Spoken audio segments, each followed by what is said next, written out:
All right, welcome back, guys, to day 7 of Foundations of Programming. Kenny, did you change your name? I saw two Kennys by accident. My apologies. But welcome to day 7 of Foundations of Programming. We're gonna continue today with the APIs and start CRUD today, hopefully. But I was mentioning before I started recording is that FOP kind of touches up a little bit about 5 to 6 weeks into the program that you guys will be starting. Now we do touch a lot of surface level stuff. There's gonna be a lot more that you guys can be doing. But what's cool about this program is that when you guys do get to HTML, CSS, or anything involving front end, you already understand the basic concepts. Hence the name of foundations, right? You have a solid foundation, and you're able to focus on the more advanced topics that are going to be covered within the program. Whereas everybody else, trying to understand basic HTML, CSS, and understanding how JavaScript works, you guys already understand that concept, right? You have a general idea for some of you, or some of you guys might feel really, really comfortable with it, and you're able to focus on the other stuff like implementing, React, and now you guys are, using Flask early on into your front end to have some kind of database and stuff. So you cover a lot more advanced topics, and because it is a fire hose information, you don't feel overwhelmed. As coming in, you've already had some time coming through the program. All this information isn't really new, and you can focus on more advanced topics. Everybody else is gonna feel like they're drowning a little bit for the first couple weeks, which is normal for everybody. But you guys will feel a little bit more like you can breathe a little bit better, which is good. Your work's gonna pay off. Well, let's go ahead and continue from where we left off yesterday, and that was I believe we completed the Pokemon API example. I'm going to share my screen. We finished the Pokemon.html with a great demonstration, which I believe it was Chase who showed us his example of what he was able to achieve, which is awesome. But we are going to continue and building off on that. And it's going to bring us to our next slide, which is going to be talking about the documentation of the API, right? And documentation this is not going to be the first time that you guys see this, and it's not going to be the last time, right?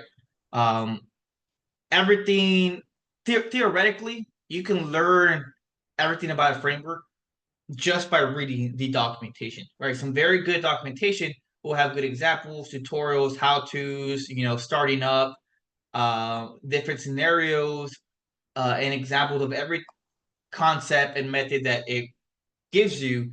So theoretically, you can learn everything you really need to learn about Django that's going to be taught to you guys in the program if you just read the documentation, right? But the program is made so you don't have to scour through this, very in-depth documentation. It's already we picked the important part to show you from start to finish of how it works.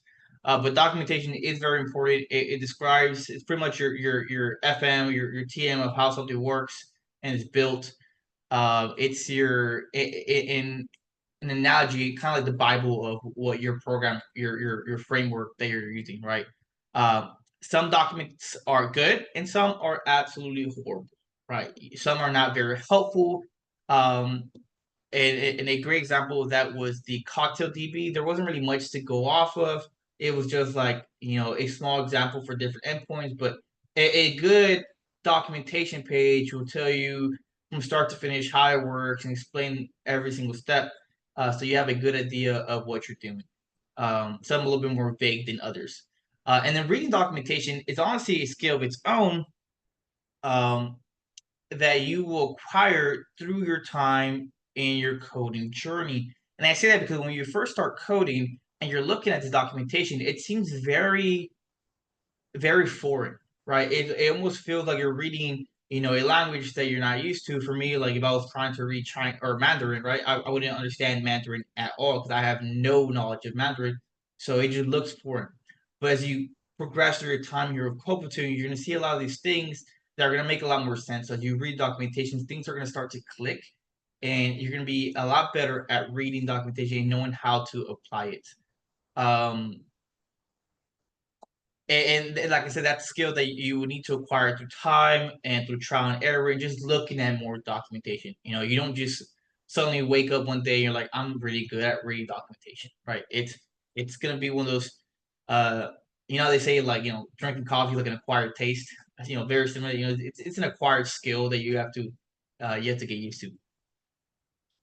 And the following list is specifically the NASA picture, the day API that we're going to talk about today. It's going to help you kind of practice navigating through documentation for the first time.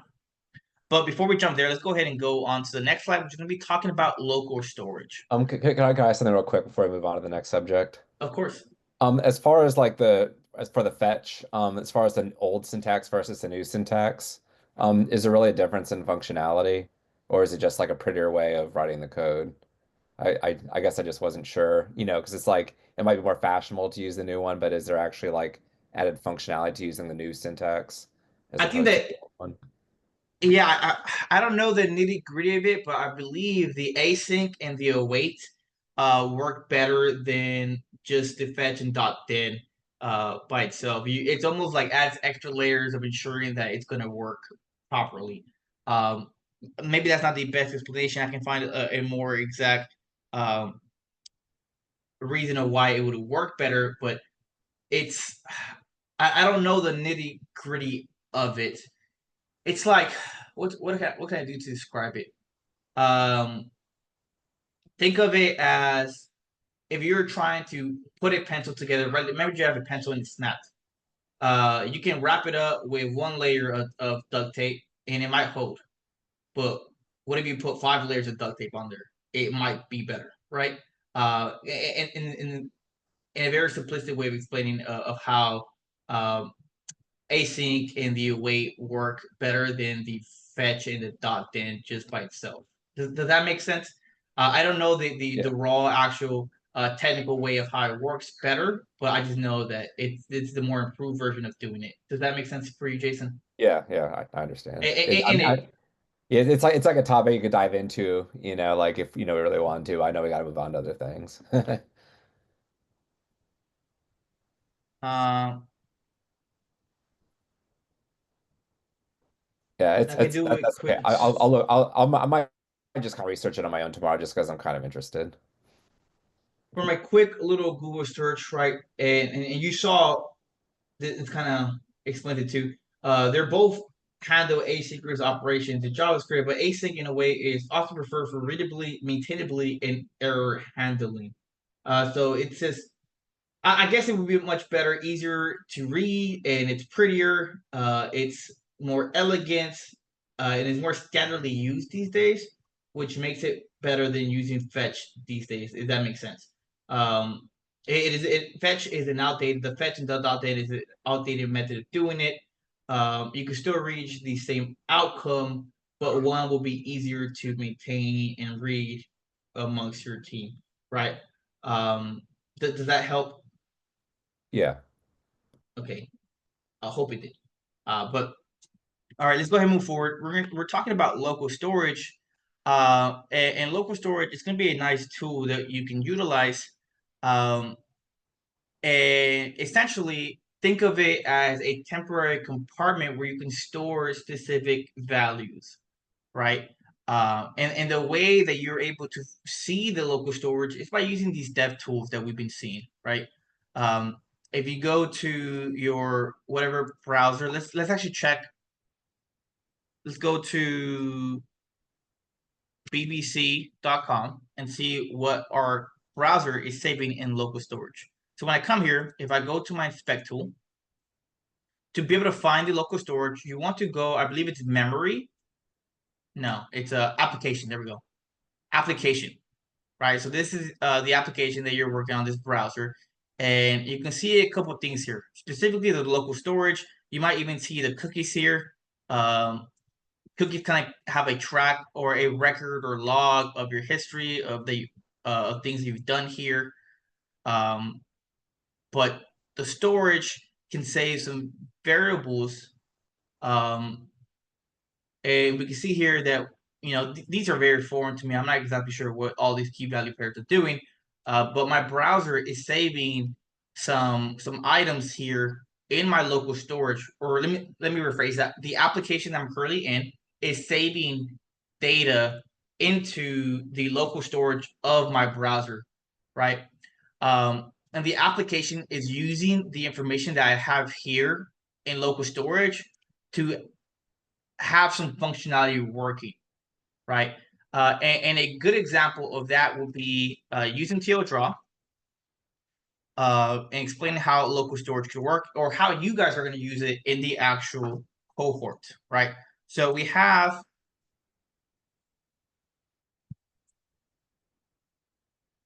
our application here. Application, right? This is your program. Let's say we're going to use my example of cyberhire.net. And in my application, this all exists or is being ran within my browser,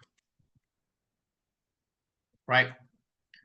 Well, one thing that I have on my applications that I'm doing is I use what's known as token authentication, right? So in my login page, when my user signs in by adding the email and the password,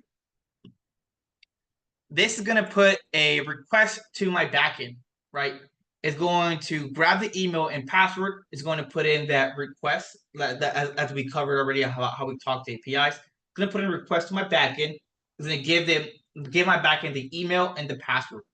My backend is going to receive this information, is going to check my database to see if this user exists, right? And it's going to determine that by checking the email and password. Hey, does this email and password currently exist in the database? If so, then this user is a valid user, and I'm going to go ahead and authenticate him, right? And the way that I'm going to authenticate him is I'm going to send him a token, right? It's going to send a token to my application, right? And this token is going to be some random jargon, right? It's going to look something very similar to this. It's going to be a bunch of letters of, every random letter, random numbers. It's going to be some kind of token like this. And this code is going to belong specifically to me, right? This token is going to come from my backend. Let's see if we can do something like this. Backend authenticates the user, right? So when my cyberhire.net application has a user try and log in, it's going to take the email and password. This is going to be added inside of a request, right? Somewhere in my front end here, I have the code that puts in the request to my backend, which is some kind of IP address, whatever it is. I don't know the actual building of the API / API v1 login, right?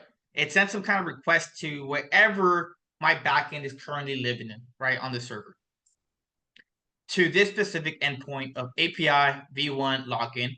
And this request is going to have some data attached to it, right, which is the email and password.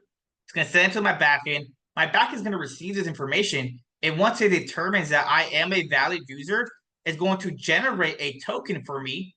And it's going to send it back to my front end where my application is running, right? And what my front end is going to do is going to use this token to let me access the other parts of my page, like my profile, right? My gallery, or specifically in this analogy, since this is my cyberhire.net, my job applications, and so on and so forth, right? How does my front end know that this specific information belongs to me? Well, it's going to use this token. Well, where's that token going to be used? Well, for my application to have easy access to this token without constantly talking to my backend and requesting the token over and over again every time I try to do something, what my application is going to do is going to access the local storage of the browser that's running this. All right, so my browser, as you just saw, has local storage. And what my application is going to do is going to save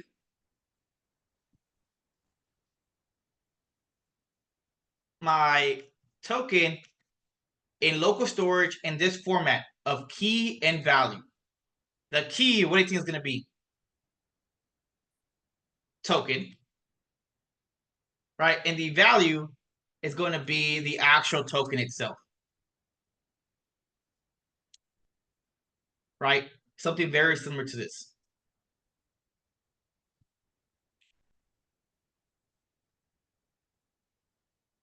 Now, whenever my application, when it tries to go to a different page, let's say my profile, my application is going to check, hey, does this user currently have a token that, that was given to him when he authenticated? If he is going to check my local storage, if it does, then I'm going to allow him to use the profile page with his data. Does that make sense? Right. So local storage is going to allow us to save temporary values that we can access while we are using our application. And we're going to talk about how to manipulate this local storage and how to grab stuff from it.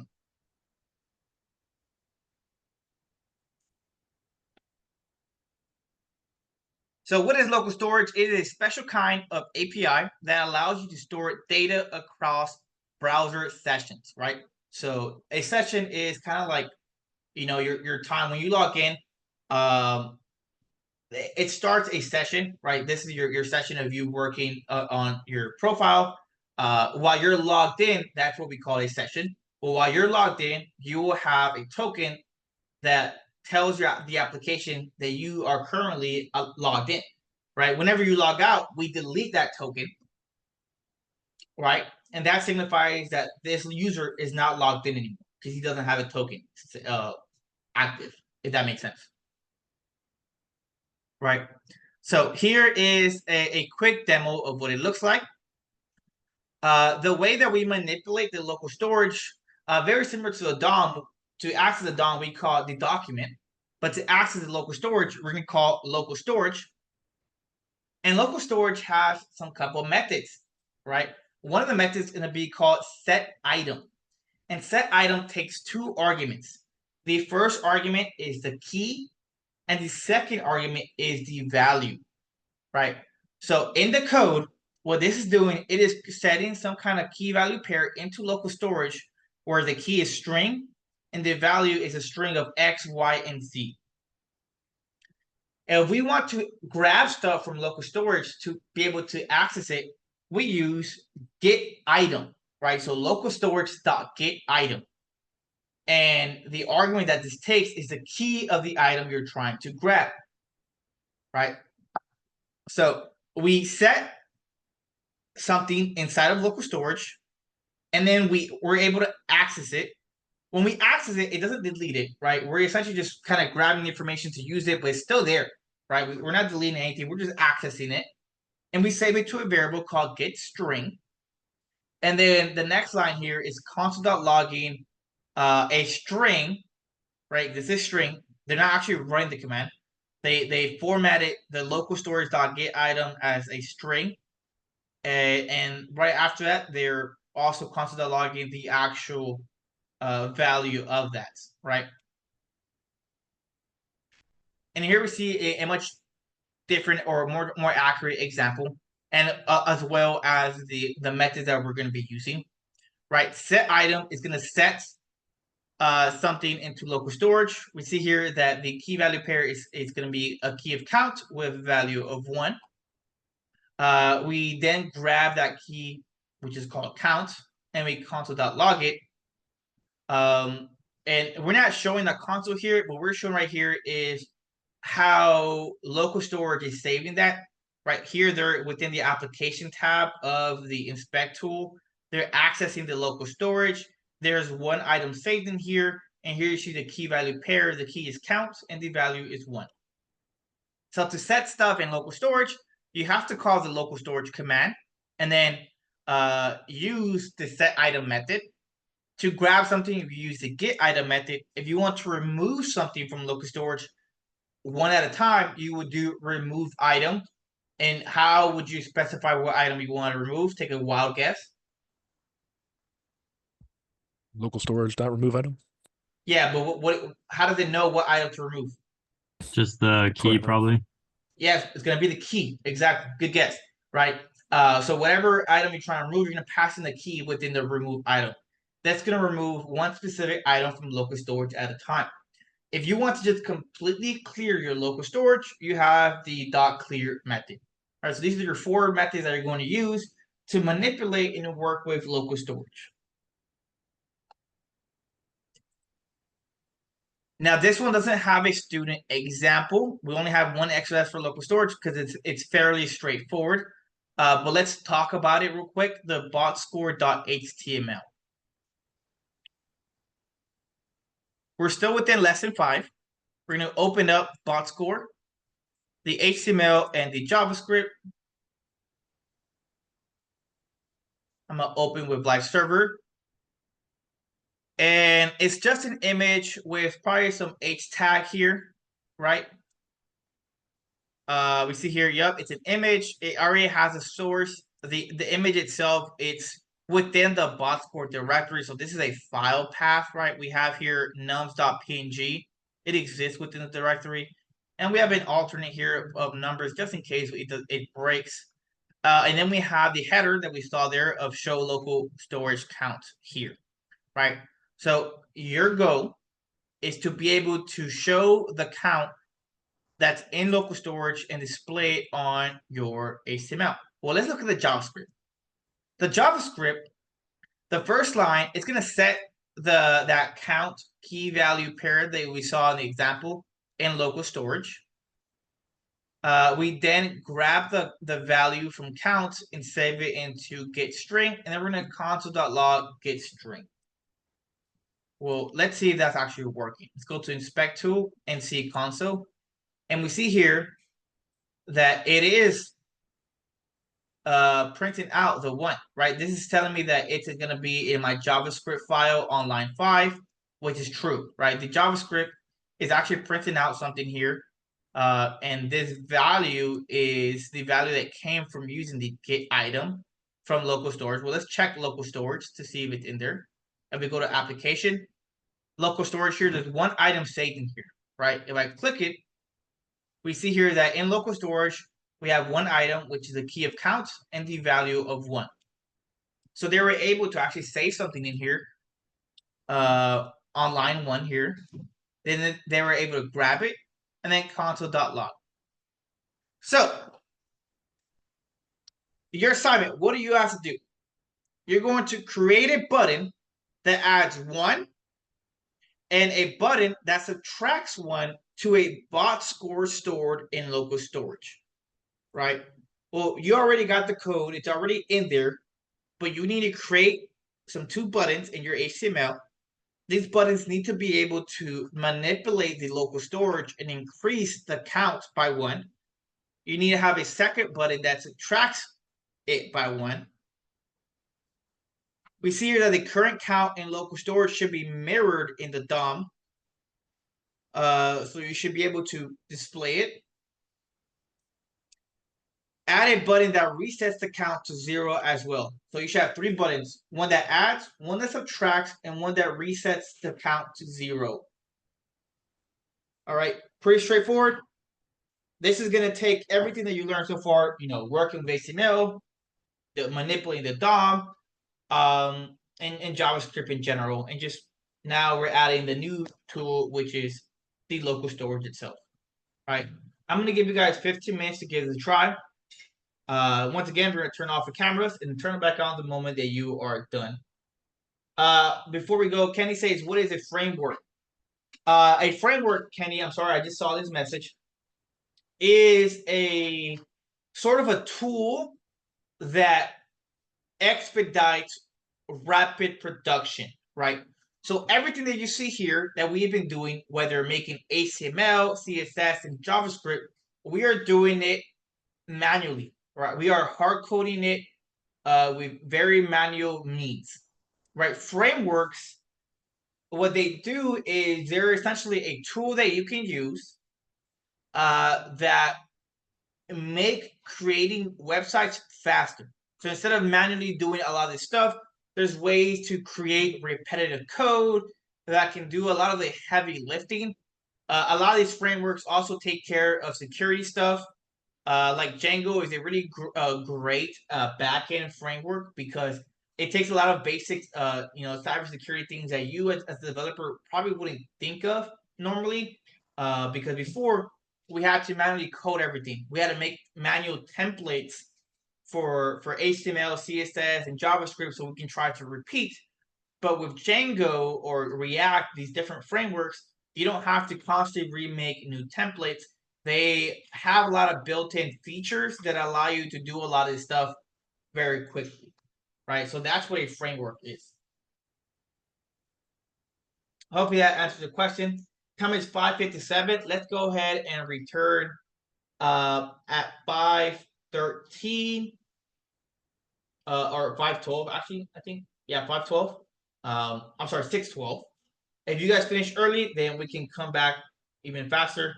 So I'm gonna go ahead and pause the recording and go ahead and turn off your cameras, turn them on when you are ready. All right, let's go ahead and come back. We are about 2 minutes over time, but I see people might still be working. What seems to be the problem? Who wants to go first? Either Jason or Chase. What are you guys struggling on? First thing that I struggled with was I realized I was trying to manipulate the value of count, and then I was like, okay, why am I having issues? And I like Googled, and I was like, oh, it's a string, so I had to convert it to a number to then increment or decrement from it. Okay, and you guys that's all I'm assuming here. That's Yeah. pretty much where I got to as well. That's fair. Okay, well, as long as you guys understand where you guys were going wrong. Tim, do you want to demonstrate what you got? It seems that you were the one to be able to complete it. Sure. Let me share my screen. But while he does this and starts sharing, do you guys understand, Chase? Like the main concept? There was no like. Yeah, no, I got it. I Okay. actually finished it right as we came back, but Okay. I understand it now. Jason, you too? You good? Yeah, I'm good. Just need a little more time. Yeah, I kind of got to that step where I realized what I was doing, but Okay. yeah, now I'll just watch the demo of Tim. All right, see my screen? Yes, sir. Okay, so I don't want to be on the console. I want to be on application. So count goes up when you add to local storage, subtract local storage, and then reset local storage. The way I did it was I created 3 separate functions, one for add, one subtract, and one to reset. Basically, I just created a variable called TMP storage, temp storage, which converted the count value into an integer using parseInt, local storage, get item count. For add, I incremented plus equals 1. For subtract, I just went minus minus. And for reset, I just set it back to its default value, which is 1. I was working on creating a function, one function to handle all 3 functions based off the calling element, but I didn't finish that. Okay. Awesome. Yeah, great explanation. Pretty straightforward. I can see why, at first glance, it's a little confusing trying to see, trying to work on the value and it's not working. But I'm glad you guys were able to get past that hurdle. And that's part of actually, the learning process. Why, I can tell you all this stuff, but you kind of have to run into that headache and realize like why it's not working, figure out why it's not working, and then figure out a solution to it, right? It's all part of it, which is good. I'm glad you guys are able to start breaking through these 1 foot walls. But that's going to pretty much conclude the local storage conversation. It's pretty straightforward. I did most of my talking in regards to local storage, how it's going to work for you guys, and the things that it'll provide for you, and why it's so useful. But when you guys come into the cohort, you start working with it, you'll understand right away what it is and why we're doing it. But all right, let's go ahead and move forward with the last part of this lesson of APIs. Let me go ahead and share my screen. The last part of this lesson is going to be the NASA picture of the day API. Now, there's no actual other instruction here, right? And I believe it's probably not even in here as well. Yeah, it's not in here. Okay. So I'm gonna explain to you guys exactly what's gonna happen here, right? There is, as you guessed it, a NASA API. So let's go to it. your task is to take everything that you have learned so far in regards to HTML, JavaScript, and APIs, and be able to display the NASA picture of the day, I believe is what it's called, right? Yeah, NASA picture of the day, right? This API is pretty big. There's a couple things that it does for you, right? There's different endpoints. The biggest takeaway from the assignment is giving you guys the chance to go through an API without me holding your hand and explain to you how it works. I want you to scour through this API, find the point of working with the NASA picture of the day, and then you need to create a document, right? An HTML document with a JavaScript that can show you this NASA picture of the day. It's gonna be a very simple HTML document, just some kind of image tag, and then actually code out the syntax for a request to this API. What you're gonna notice right off the bat is to use this API, you're gonna need an API key. So you will have to sign up. They're gonna send you the key to your own email, and you're gonna need that key for the actual API request. Now the documentation should give you an example of how to use it. I believe you're gonna have to. A hint will be that you might have to use a key in your URL pattern for your request. So just keep that in mind. So we're gonna go ahead and take 20 minutes on this. We're gonna go up to 6:40. At 6:40, I want you guys to, on your own, go on a break. Then we're gonna come back at 6:50. We'll go through a small demo, and then from there, we're going to move on to the next lesson, which is a big CRUD application, right? But this one is no hand holding. Create your document to display this picture. Go through the NASA API documentation. Figure out where the documentation is for the NASA picture of the day, and then be able to successfully ping the API and get something back.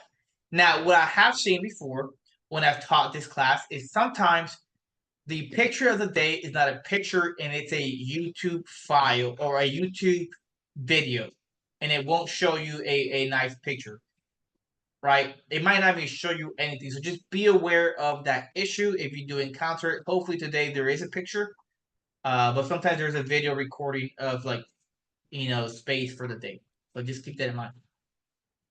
Sound good? Any questions? Or you want me to clarify anything else? I kind of just don't really get it. I don't really understand. Okay, let me break it down. With the dog CEO API, the very first API we worked with, right? We, as in me as the instructor, we created the JavaScript file for you. We created the HTML file for you. We coded the request for you, and we even showed you what API endpoint you were supposed to use and what you were supposed to get back. I did that all for you, right? You didn't have to go through here and look through the documentation to figure out how to do it. Now you will. So what you have to do, Jason, is create a HTML and JavaScript file, right? Connect them, code out the API request like we've been seeing on everything else, right? So make this this request right here, not the fetch one. Use the async, right? What's a good example? Which one I've done? The API one for Pokemon. So code out this request in the manner that the NASA API wants you to, right? So it's going to require some kind of API request with a specific endpoint. So figure out where this endpoint is, and then use it in your API request, so you can get the NASA picture of the day. Does that help solve your confusion, or are you still confused? I think I understand better. Okay, all right. You're the same way that we were able to grab a random picture for the dog. You remember that assignment? Okay, I want you to grab the picture for the day using the NASA API. Right? That's pretty much the exact same thing you're doing. Right? Same concept, same end goal. Only difference is I didn't give you a template. You have to make the template yourself. Make sense? Yes. All right, right on. Okay, I will see you guys here at 6:50. Sure. All right, Okay. welcome back, guys. We have Tim here demonstrating to us his NASA Today code. Okay, so refresh. Where are we? Sorry, I was screwing around with a different app real quick. Okay. So demonstration, that's the pick of the day. It queries the API, drops the picture.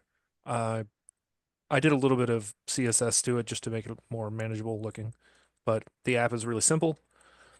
I created an async function to get the API like we went over yesterday. Started with a constant URL, which is just the URL that's kind of in the way. As laid out on the NASA API website.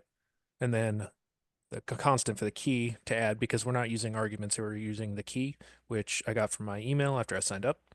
And then I took that, said let data equal the fetched data from the API, and then I converted that into a JSON. And just to make sure it worked, I console.log so I can navigate the JSON, which looks like this. Then I scrolled to until I find the URL in the JSON, which is right here. And I added, I modified the SRC on an image tag I created in the NASA HTML file, which was right there. Below that, I put a button, said on click, run that get API, and that was it. Right on. Can you show me the flow of when you were navigating the NASA API documentation and how you encounter the information for this? Just so Sure. we can have it on the record for anybody else doing this. Sure. What was the? I already closed the page. What was the site? Just look up NASA API. It should be the first thing that pops up. Okay. So you had to register to get your key. So I did that. And then once I got it emailed to myself, I scrolled down and I started looking. Picture of the day was right here. You scroll down further and it gives you the general request, but it doesn't say where to put the key. So I kept looking down. It said example query right here, https api.nasa.gov planetary apod, key equals demo key. Obviously, replace the demo key with the one you were emailed. Yeah, right on. Very straightforward. Thank you for the explanation, Tim. Good job with that. I'm assuming Jason, I haven't seen you in a bit.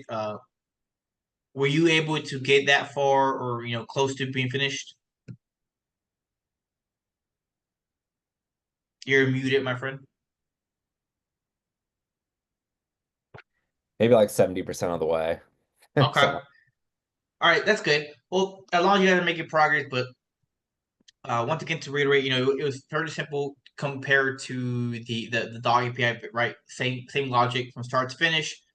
Just display a picture, right? The only thing different here was you had to create the HTML and the JavaScript as well as the fetch request. And as you just saw today, right, you now got introduced to something new, which was the key itself, right? That was something that we didn't have before. Before we were just putting, we're just a raw URL path to whatever endpoint it was. They didn't ask for any other specific parameters like an API key. But they get even more complex. So here we just got one key. Others are gonna give you like a client ID and a client secret. They'll give you two different keys, one for different things. And then some are going to require even more authentication that you have to go through different hurdles and stuff. But they get more complex, and this is just kind of adding another layer to it to show you how these things work. And hopefully that was helpful. And I hope you guys have a good understanding of APIs, how they work, how to ping them, and how to find new APIs or work with a new API that you've encountered, right? And as I mentioned to you guys before, there are countless of APIs out there. API list. You can check honestly everywhere. There's different websites that do this.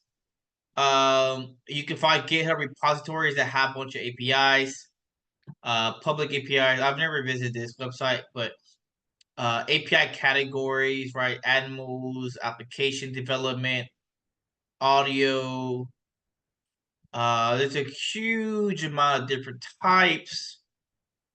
Let me find a good one. Let's see, notification maybe. This one's like for marketing. Programmatically send YOS contextual messages through API. I've never used it, but you can find different ones out here. Application development.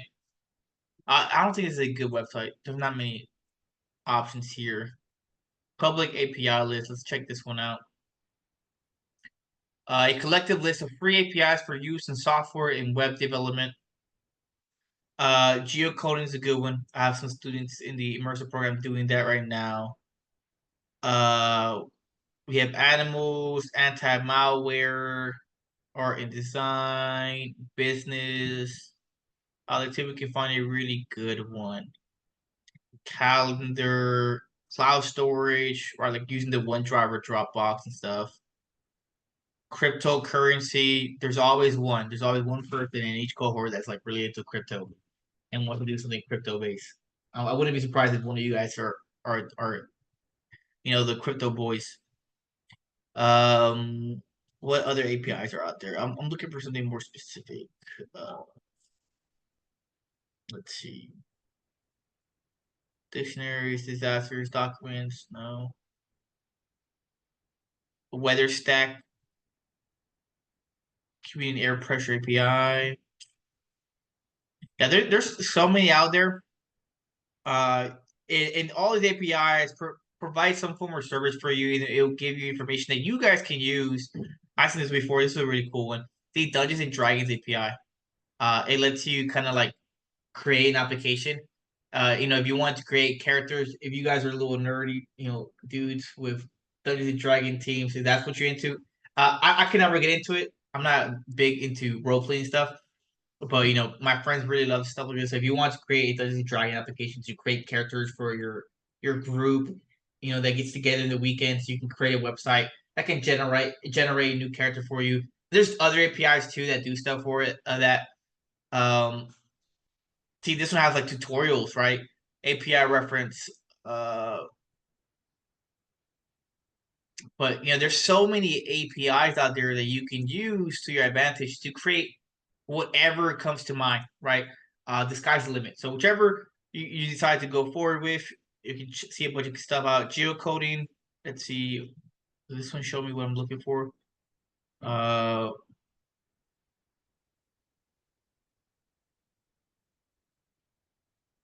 We have like geolocated.io, geo plugin, IP geolocation and currency conversion, Google Maps, create customized digital maps based on Google Maps data. All right, if you wanted to add this into your application, you could definitely add Google Maps to your site. There's so many good stuff out there that you can use, and you're going to be expected to use at least two APIs for your personal project. You can have Indeed job board aggregator, which would have been pretty cool for me to use on my personal website. Machine learning, if you guys are into stuff like that. But yeah, I'll stop going on tangent.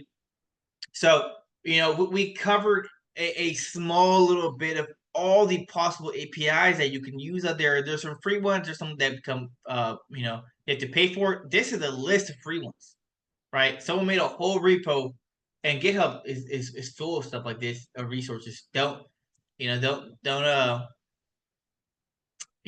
overlook GitHub. Maybe I'm not using that word correctly, but GitHub, there's many people that provide stuff for you guys like this that you guys can use.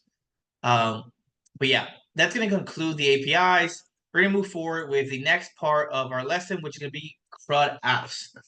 Right, CRUD apps. And this is going to, once again, build off on everything that we've been learning with HTML, CSS, and JavaScript.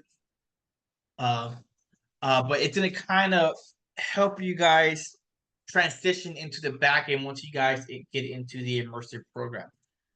So CRUD, what is CRUD? Well, CRUD is, for one, it's an acronym, right? is an acronym for a type or a concept of features that your application can do, right? Some very specific operations. CRUD standing for create, read, update, and delete. Right? These are the four most basic operations that almost every single application out there can use, right? It says that they're mapped to the HTTP protocol method, which could be a little bit out of scope right now for some of you guys. But when creating a REST API, we're typically using an HTTP protocol method, and we use CRUD as the concept, right? Being post, get, put, or delete, right?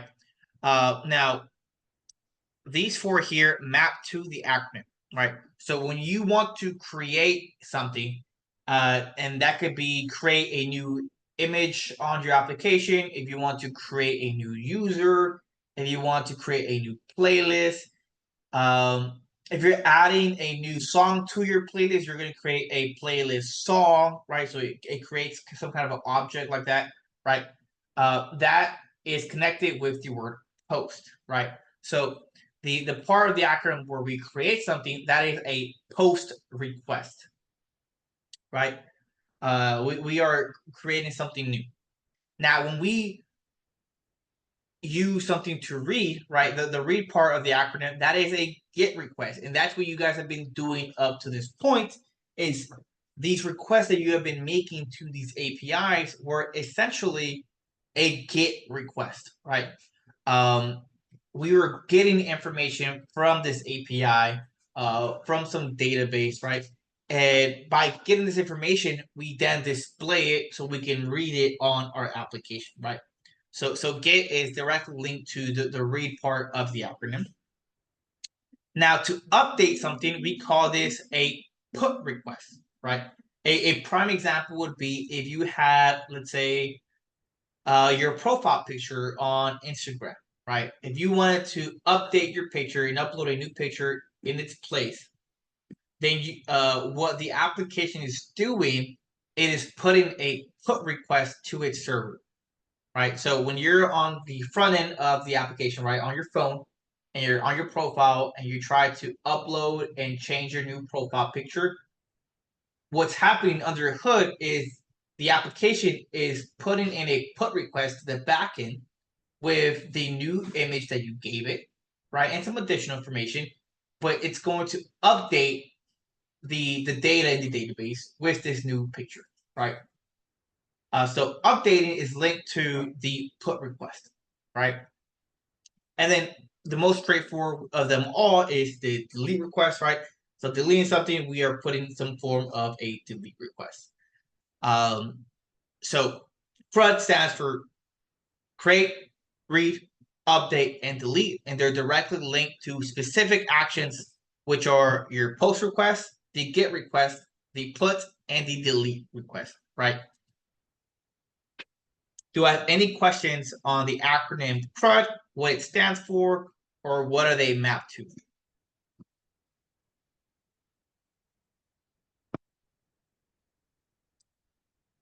Awesome. Once again, CRUD is a concept, right? It's the ability to be able to do one of these actions. We talked about Postman. I showed that before, right? And we saw this part right here. That was a drop down, and it gave us the ability to get, right? Because everything we've been doing with our APIs, we've been making nothing but get requests. For the most part, any third-party API, they're all going to be GET requests because you're not going to be able to manipulate someone's API and change the data they have saved. So most APIs, they're just going to allow you to get data, right? To get stuff. The reading, I'm sorry, the updating, the deleting, and the creating of new data, that's going to be your own backend. When you guys create your database, your own API, you're going to create these different methods to be able to manipulate your database using specific requests. So not only will you be able to get data from your backend using a GET request, you will be able to update you'll be able to create and delete stuff from your database using these specific methods, right? We're not going to get into creating a database here. It's been recommended multiple times that you guys would like to do something like that. I've thought about it. Sometimes it could be a little out of scope, especially because you guys just started. But these days, this last cohort, they created a very small database pretty early on to the cohort. So you guys will probably start working on this within like the first month, using Flask. But we're going to talk about CRUD and how to kind of manipulate the same concepts of CRUD using just basic JavaScript. And to do that, we're going to use the assignment, which is to build a to-do list. And a to-do list is actually one of the most common applications that most people do as their first initial project, right? It's very common for new developers to always build a to-do list. It's kind of like what's the word I'm looking for? A rite of passage, right? Everyone kind of builds a to-do list because it's very simple, it's very straightforward, and it takes all the different concepts into one application, right?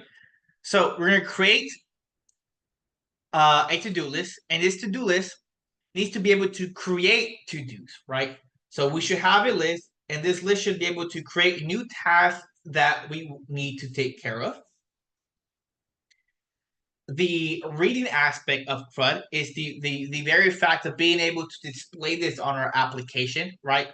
So we should be able to, after we create it, display it on our HTML, right? Manipulate our DOM and be able to read the new to-do. The update aspect is going to be updating the very specific to-do list elements.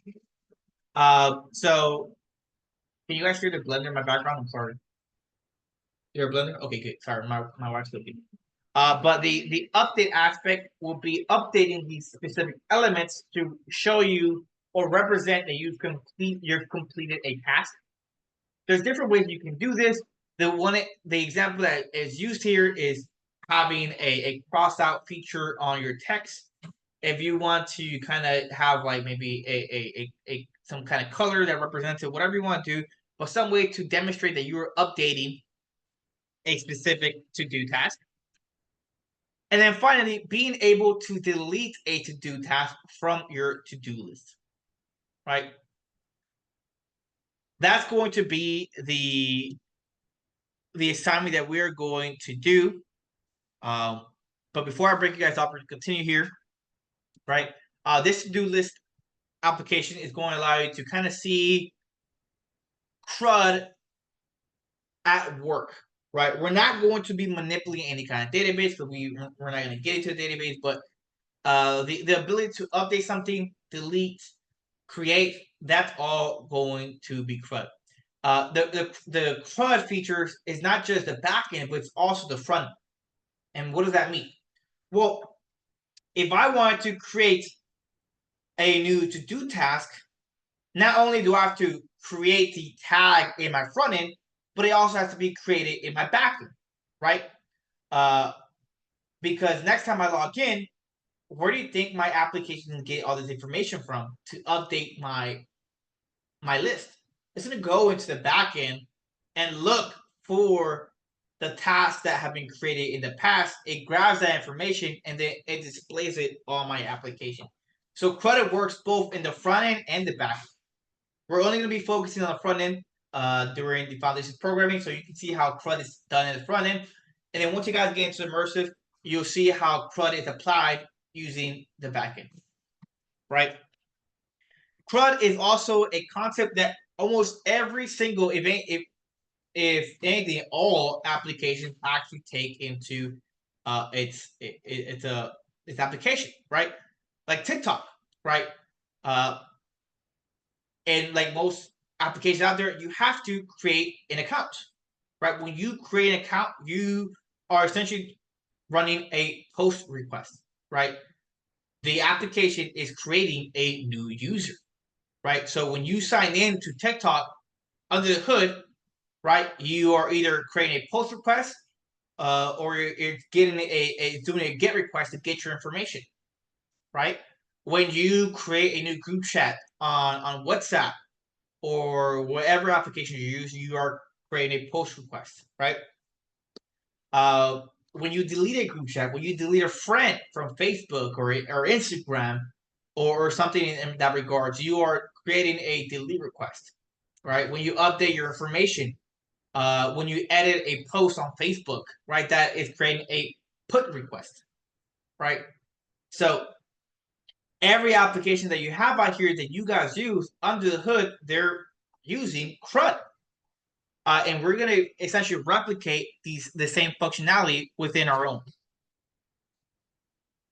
And there is a very kind of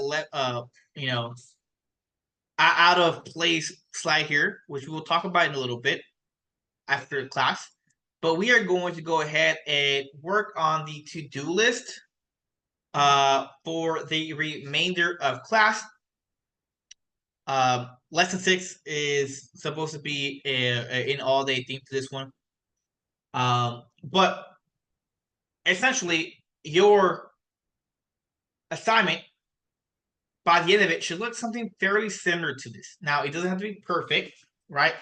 But you should be able to create to-do tasks, update the to-do tasks, delete the to-do tasks, and then the reading is kind of a gimme, right? As long as it's being displayed on your screen, that's the read part front. But there's no template for this. This is going to be all on your own. So you want to create an HTML file. You'll see that lesson 6, if you open it up, you'll have the HTML, you'll have the JavaScript, and you'll have a CSS document, but they're all going to be plain. This is the last assignment involving CSS, HTML, and JavaScript. After this assignment, we're going to move into Python, and it'll be all Python based. So this is kind of like the culminating event for the first part of foundations programming, right? So everything that you'll learn up to this point, you're going to use to try to replicate the exact image here of being able to have, a to-do list. Do I have any questions?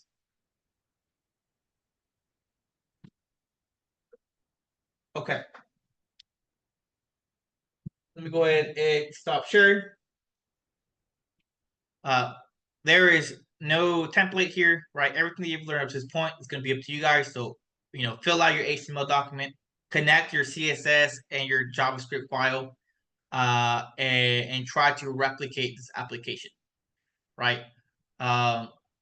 You don't need a third-party API for this, so you don't need to have any kind of API. You don't even have to manipulate local storage if you don't have to at all. But everything else besides that, you should be able to use in this assignment, right? We are going to shoot for an hour on this. If we finish earlier, then that's awesome. If not, that's okay. Let me go ahead and pause the recording. All right, so we have returned from working on the to-do list assignment. I see Tim was able to complete his, but I want to see Chase, your progress, and then I'm assuming you have yet to finish, so we can probably finish together and bridge the gap in whatever you have left there. Mind kind of showing your screen and talking to us your progress? Yeah. So do you know how to share both of my screens? You can only share one screen at once. Okay. Yeah. So I'll show what it looks like. It's not pretty because I just got everything on the page and I was trying to do the functionality. So this is all I have for now, and this is where I'm having some issues here. But we'll refresh this. So basically, you take the input task like buy groceries, and you click add task, adds them down here. I was gonna eventually use CSS to put the checkbox over here.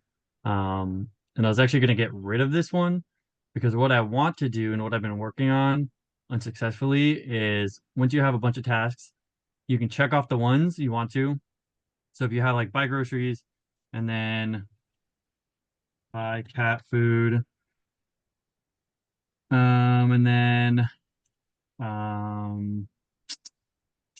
go to gym, right?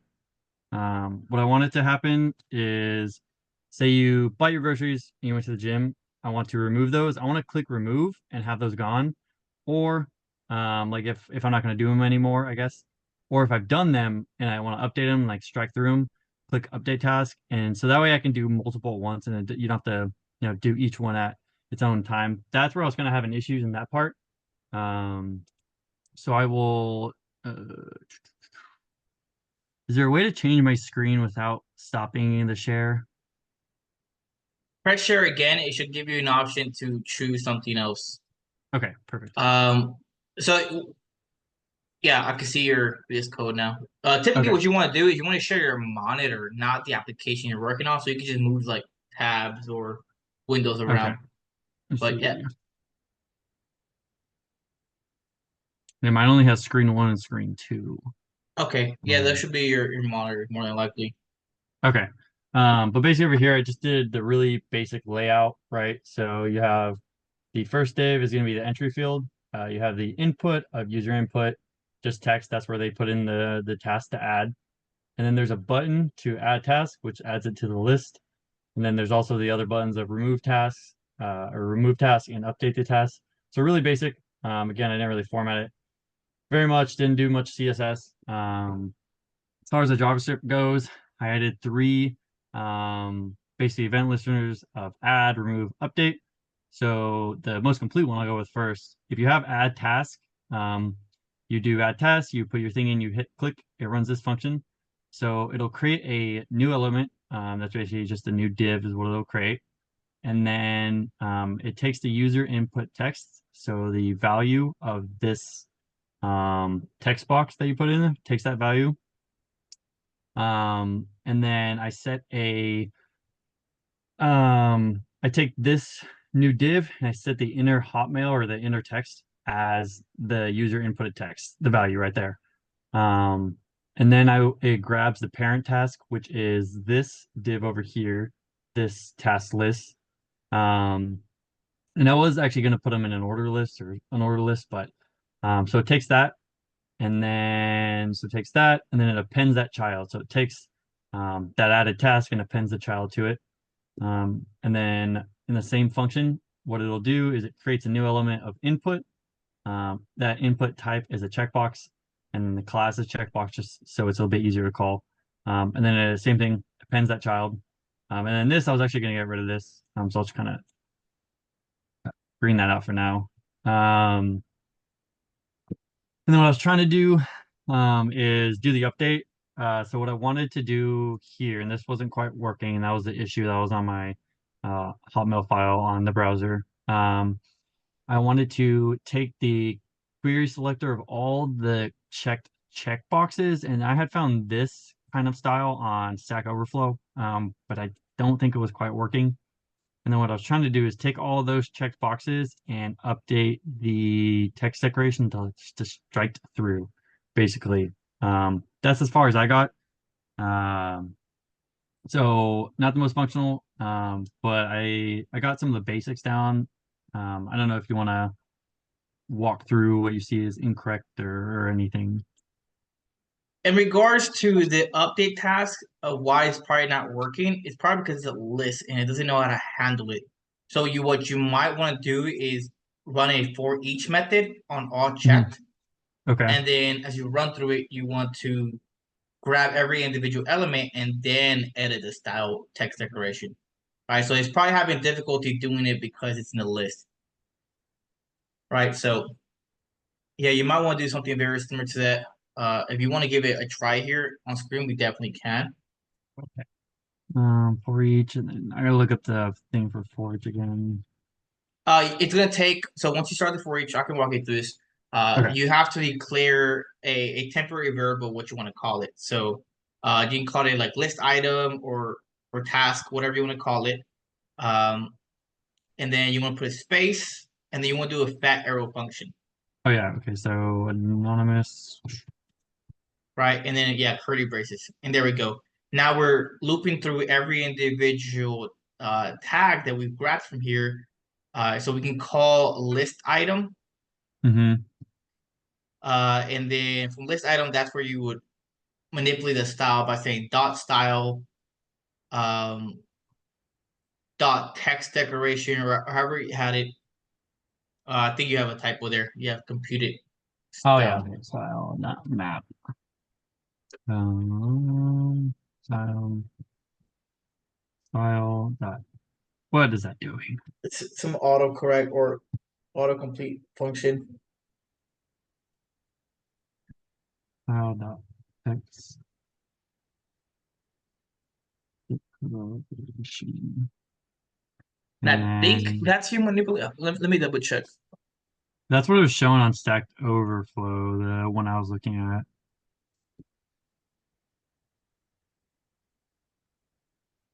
But continue.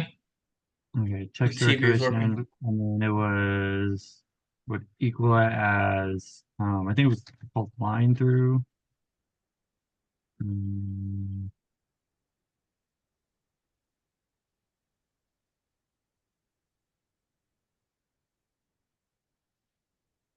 Hmm. But is it line through? It's line through. it's line through. Actually, I think I have it over here. Yeah, it'll be line I think through. the text decoration. I think is gonna be text, no hash or no dash, capital D for decoration. There we go. I think this is the right way of doing it. Okay, and should I just try running that? We are getting some kind of issue here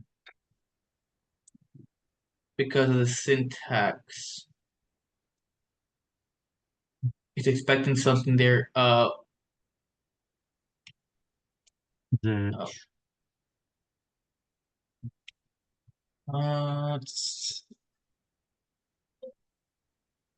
see. Oh, it's expecting. Oh, you got it there.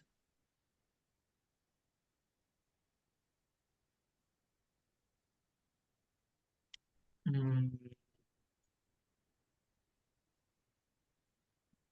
let's see. oh then this. No, it's not that. It's the syntax of the for each method. Hmm. For each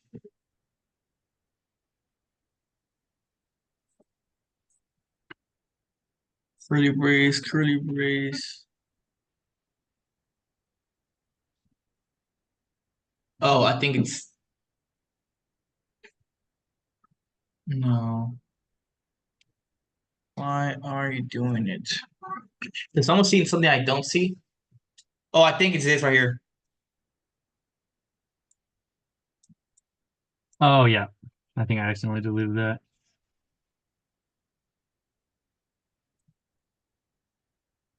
There you go. Okay, and then if I do this, can you guys see that screen, the Google screen now? We can't see it. See if it works first before you share. Okay. Um,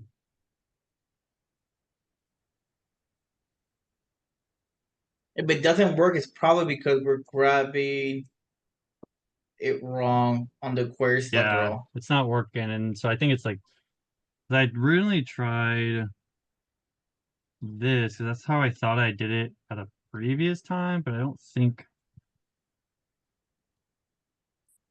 Yeah, that didn't work.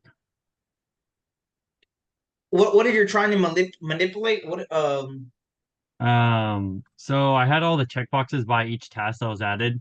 And so say there was 10 tasks and you finished 4 of them and you checked all those and then you press the update task button to cross it out.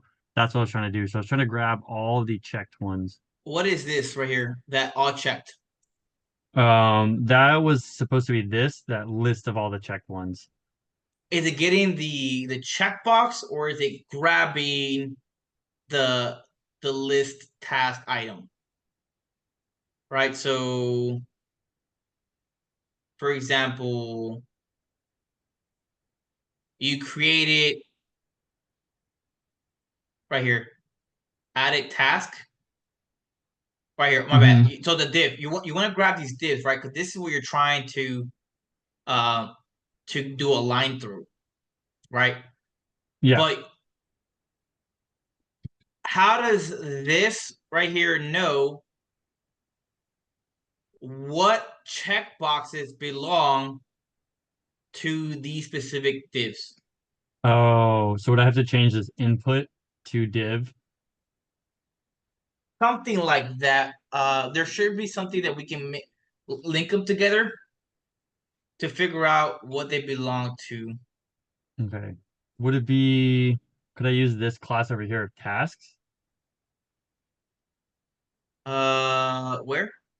The parent. It's probably have to be some kind of relationship that the input tag and the div share. Yes, but not this one specifically, because this is a div that's holding all the tasks, right? But we want the individual tasks that have those inbox, those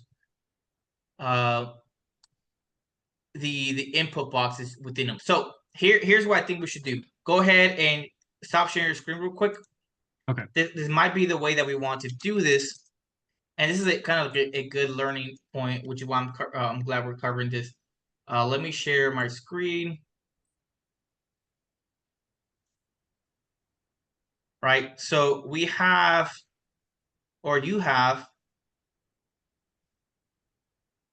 a div, right? And this is a class of all tasks. Is that correct? Yeah. But something like this. This is like your main div where you're going to put all your other tasks in. And as of right now, what you have, you are creating tasks in a div, and then you're also creating an input, which is of type checkbox, right? You're creating two different elements, and then you're appending it into the overall big div that's supposed to hold all your list items, right? And every time you create a new element, you're essentially doing this, right? What we need to figure out is how do we identify the relationship between the input text box and its corresponding div that the task is saved in, right? So how do we do that? Well, here's one solution. What we can do is we can, let me put these all together. Oh, it's kind of annoying. What we can do is create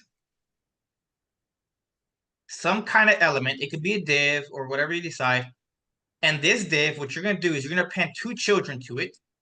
One will be the class of task.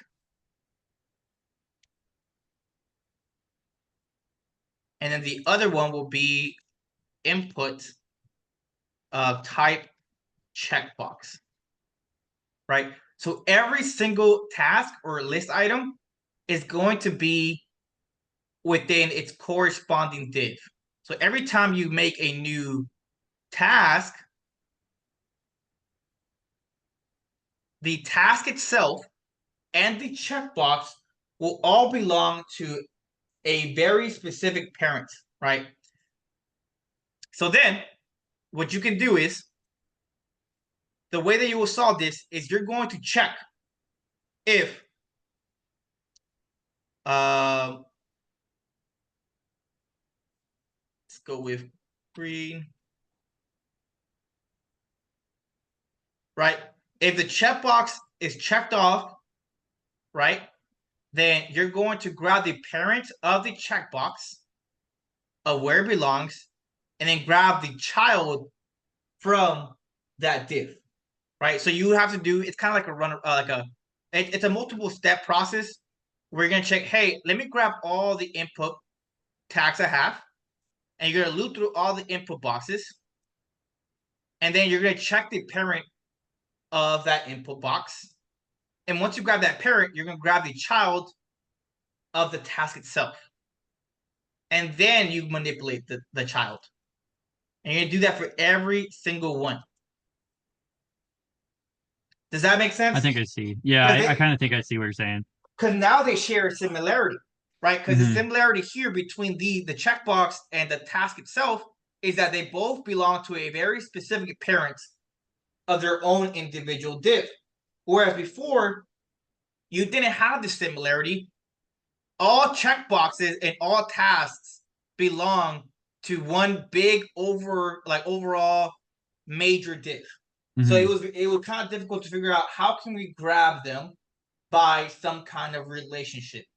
Does this make sense so far? Yeah, no, I understand. That kind of makes sense. So let's do some refactoring. Let's go ahead. I want you to go back to your code.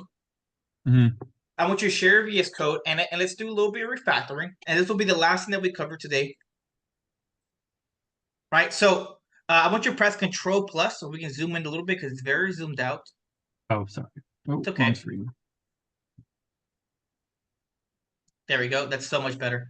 All right. So what we need to do here is you're creating a task. And at one point, you're also creating a check, right? Yeah.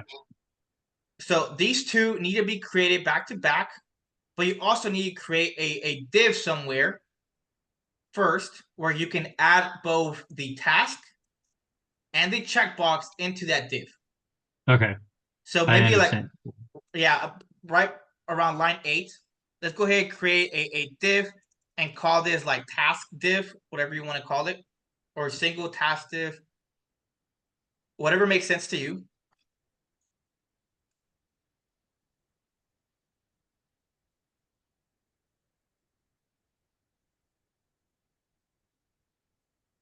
All right, there we go. Now we have the parent that they're all going to share a similarity with. Cool. We added the task. And then what is task added? What is this? Let's see. Task added. This was the user input, like the name of the task. Let's move that to the very top so we can put all the creation of elements together.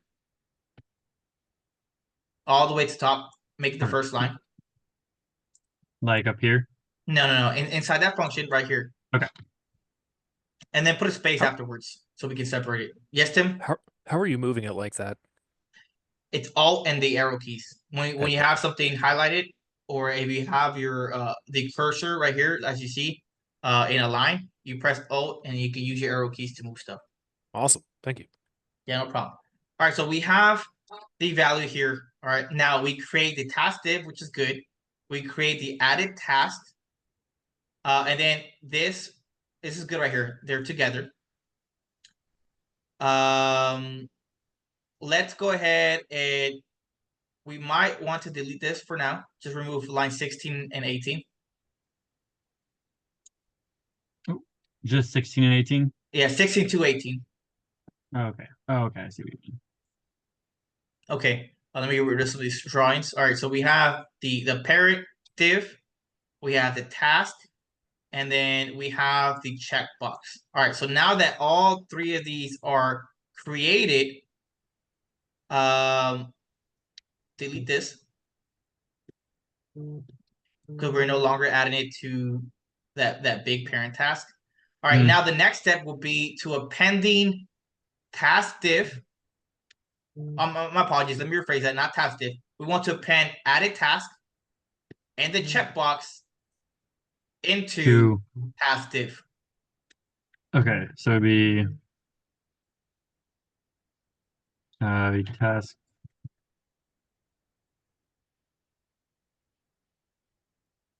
And it was. Can I do it all in one line, or do I have to do two separate? You might have to do two separate. I'm not quite sure. I've never tried doing two. We'll just do that for now. Oh. make sure you unindent line 23 and 24 because they're not on Okay. the same line. Okay, so now, yeah, and then put the check in there.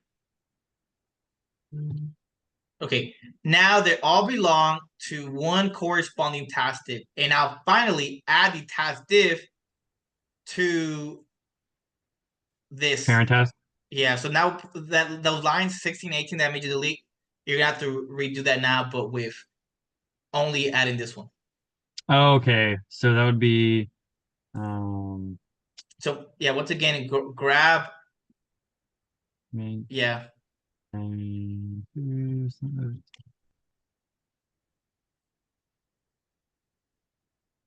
dot a pinch out. Yep, there we go.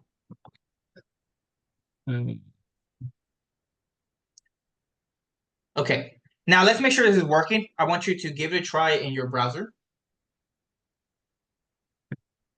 And it should be doing what it was doing before, but now it's all within a very corresponding div that we can manipulate, that they all share a relationship with. Tell So me if it's it's working. it's still not doing the strike through though. That's fine. We haven't added the functionality for that yet. Okay. Oh yeah, All right. you're right.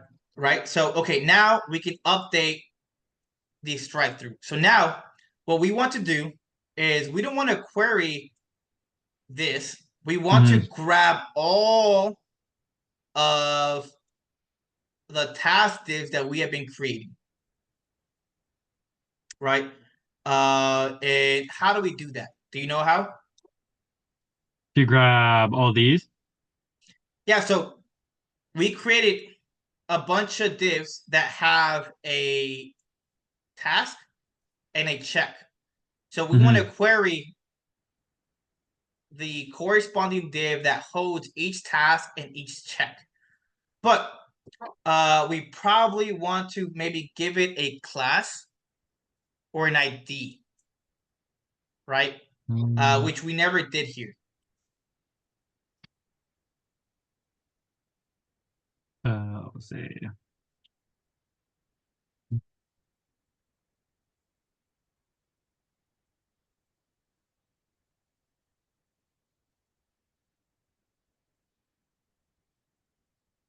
Okay.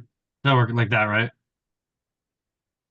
I think it's gonna be a different thing. You might have to do. I think Sets it's. attribute. What was that? Kenny, you said something? Yeah, the way I did it is that I put set attribute. Okay. Uh, okay. So I'm assuming it's task added dot set attribute. Is there a space? Is there? Could you? Right Could now. you So, explain? so with it, I'll put it into the chat, but it's a method that you input two, I believe, arguments: the class or the type that you want, and what you want to be the name. So, I put it into the chat. Oh, I see what you mean. That's pretty cool. So you Okay. put in if you want to be an ID, a button, or a class, and then you put the name of that thing. So you should be doing task div dot set Okay. attribute. Yep, and then it should be open and close parentheses. The first one will be class in quotes, and then we're gonna call this task div. Oh, okay, I see. That's pretty cool, Okay. actually. All right, yeah, this is the first time I use this. Pretty cool too. Yeah, so now we have a way to grab every single div that has a task and a check. So with this knowledge, we want to now query that here. So it'd be task div. Awesome. Okay. So now what we should be getting a list of all these task divs So we need to check the task diff to see if the checkbox that they have in their nested within them is checked or not, right? So somewhere here we have to see, we'll say like list item, and then how do we grab maybe we can do. Hold on, let me see if there. Oh, what's the function for that? Does anyone know off the top of the head? For what? I think you can just use the dot check or semicolon checked. Oh, I It's see. dot checked. It's no. So we want to grab the child of a checkbox, right? So this list item, right? It's a div, right? It's this right here. And this div, it has two things nested within each other because we gave it children. It's added task and the checkbox. So we need to grab specifically the child checkbox. Oh, right. You could do a class check the class list, right? You could check each child for if the class list contains checkbox class. Let's try this. I want you to do console.log on line 40. Remove line this right here because it might give you an error. And I want you to on the console.log list item dot children. And let's see what this does for you when you press the update tasks. So go to your browser and check your console. It should print out two elements that it has as children. One being a div that's going to be the added task, and the other one should be a check. Is that correct? Yes. Can you show us to see what it looks like? Yes. See, can you share? Okay.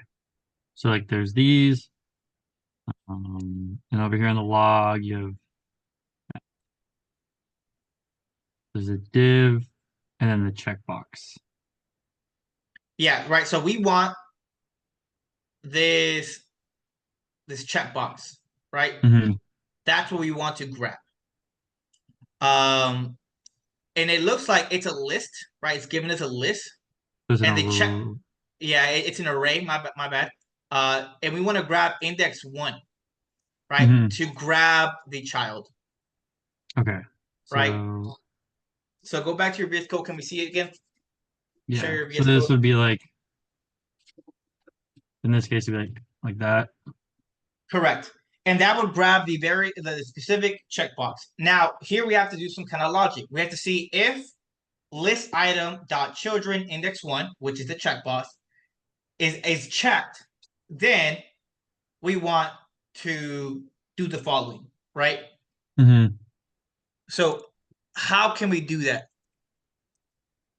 Let's see. We do like if. I think we do dot check here. Yeah, I think this might work. Yeah, that's probably the correct way of doing it. If list dot children index 1 dot checked, then we do the following, which is manipulating index 0, which will be the div. Make sense? Yeah, so then it would be would I have to type out this again? Correct. List item dot children index 0. Okay. And then be a dot style. Yeah. Dot it's giving you a typo. And make sure you change the index to index 0.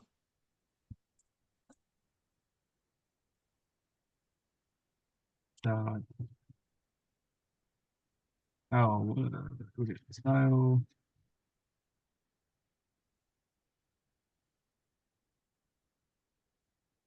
Then, equal to line 3. And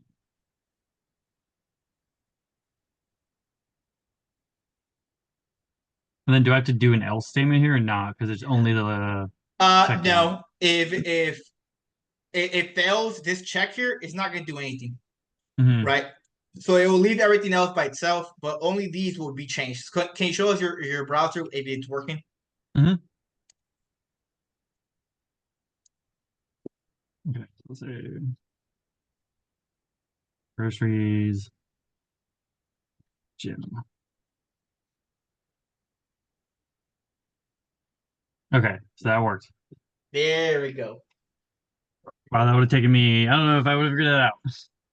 No, it's okay. I feel like we learned a lot. Let's go ahead and stop sharing your screen. Okay. Let's talk about that one more time about what exactly happened and why we did it. And that was a very good example to talk through, right? So before there was your code, the way it was set up was that you had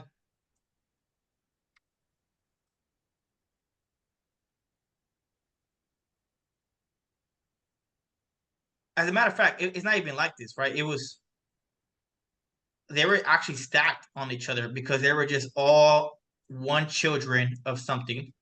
This was a div. This was an input box.